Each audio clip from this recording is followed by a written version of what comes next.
নমস্কার, 7 EPIC news নেটওয়ার্কে আপনাদের স্বাগত। উত্তর হাওড়া অঞ্চলের অন্যতম ঐতিহ্যবাহী একটি উৎসব হলো মাঘী পূর্ণিমায় শীতলা মায়ের স্নান যাত্রা। প্রতি বছর প্রায় লক্ষাধিক পুণ্যার্থীর সমাগম হয় সুপ্রাচীন উৎসব বড় মায়ের মহা স্নান যাত্রায়। বছরের পর বছর ধরে হাওড়া জেলায় এই রীতি চলে আসছে। এবছর 24শে ফেব্রুয়ারি অনুষ্ঠিত হলো স্নান যাত্রা। এই পুণ্যতিথিতে মাতৃমূর্তির সম্মুখে সকলের মঙ্গল কামনার প্রার্থনা করেন পুণ্যার্থীরা।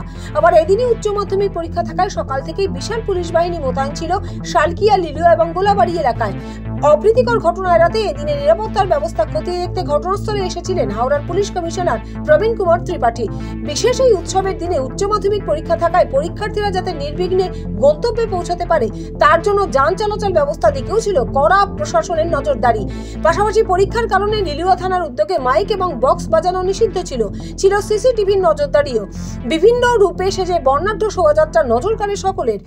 সাগর দিঘির উপনির্বাচনে আপনাদের অনুরোধ করার পর, দাবি করার পর আপনারা ফৌজ পাঠিয়েছিলেন।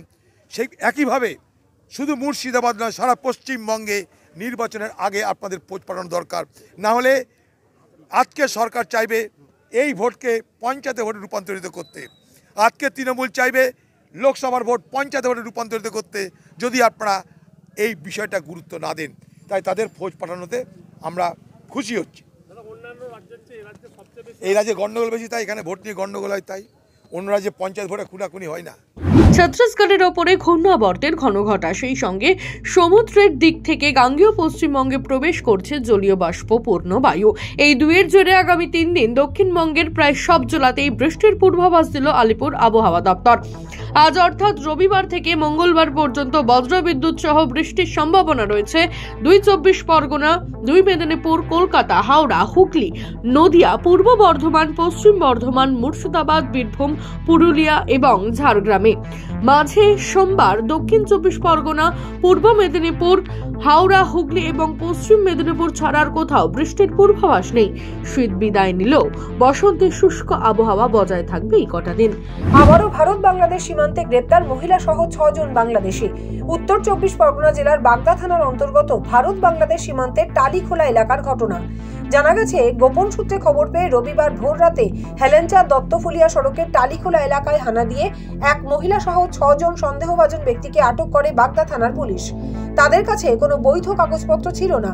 ধৃতদের নাম জানা গেছে রজনী বৈদ্য, বাবু শেখ, মোহাম্মদ জাহাঙ্গীর হোসেন, মোহাম্মদ রাসেল, মোহাম্মদ আকাশ এবং হালিমা বেগম। তারা সকলেই বাংলাদেশের স্থায়ী বাসিন্দা। ধৃতদের জিজ্ঞাসাবাদ করে পুলিশ জানতে পারে সম্পূর্ণ অবৈধভাবে বিনা পাসপোর্টে চোরা পথে তারা বাংলাদেশ থেকে ভারতে প্রবেশ করেছে। এদেশের ভিন রাজ্যে কাজের উদ্দেশ্যেই তারা বাংলাদেশ থেকে চোরা পথে ভারতে এসেছে। ধৃতদের এদিন বনগাঁ মহকুমা আদালতে পাঠিয়েছে বাগদা থানার পুলিশ। উত্তপ্ত সন্দেশখালীতে শান্তি না থাকুক, আছে নেতা নেত্রীদের আনাগোনা এবং সাধারণ মানুষকে যেন তেন প্রকারে দলীয় ছন্দে ফিরিয়ে আনার চেষ্টা। আজ রাজ্যের দাপটে 2 নেতাকে অগ্নিগর্ভ সন্দেশখালীতে দেখা গেল হরিনাম কীর্তনে মেতে উঠতে।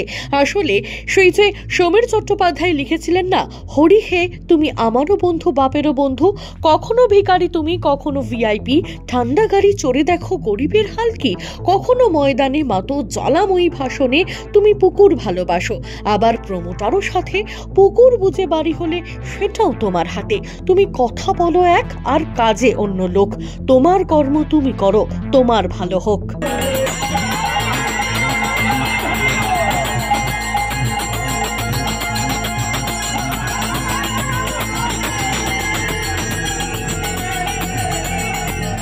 কলকাতায় পৌঁছতে পারলেন না সন্দেশখালী। এদিন কেন্দ্রীয় ফ্যাক্ট ফাইন্ডিং টিমের প্রতিনিধি দল বাসন্তী হাইওয়ে ধরে সন্দেশখালী যাওয়ার জন্য বেরোলেও ভোজের হাটের কাছে তাদের আটকে দেয় পুলিশ। প্রশাসনের পক্ষ থেকে স্পষ্ট জানানো হয়, ওই সব অঞ্চল 144 ধারা জারি রয়েছে, তাই কেন্দ্রীয় ফ্যাক্ট ফাইন্ডিং টিমের প্রতিনিধি দলকে ধামাখালী জেটিঘাটের দিকে যেতে দেওয়া হবে না। এরপরেই প্রশাসনিক আধিকারিকদের সঙ্গে তর্কে জড়িয়ে পড়ে প্রতিনিধি দল। ফ্যাক্ট ফাইন্ডিং কমিটির সদস্যদের অভিযোগ, সন্দেশখালীর নির্যাতিত মানুষদের অভাব অভিযোগ শোনার জন্যই তারা সন্দেশখালী যাচ্ছিলেন, কিন্তু সন্দেশখালী থেকে প্রায় 70 কিলোমিটার দূরেই পুলিশ তাদের আটকে দেয়। লোকসভা নির্বাচনের আগে সমবায় সমিতির নির্বাচনে বিপুল ভোটে জয়ী হলো তৃণমূল কংগ্রেস। ধরাশায়ী গেরুয়া শিবির। এদিন দল অলুয়া সমবায় সমিতি নির্বাচনে 50টি আসনের মধ্যে 43টি আসন পায় তৃণমূল শিবির, মাত্র 7টি আসন পায় বিজেপি। জয়ের পর উচ্ছ্বসিত ঘাসফুল শিবিরের কর্মী সমর্থকেরা সবুজ আবির উড়িয়ে এবং মিষ্টি মুখ করে বিজয় উল্লাসে মেতে ওঠেন।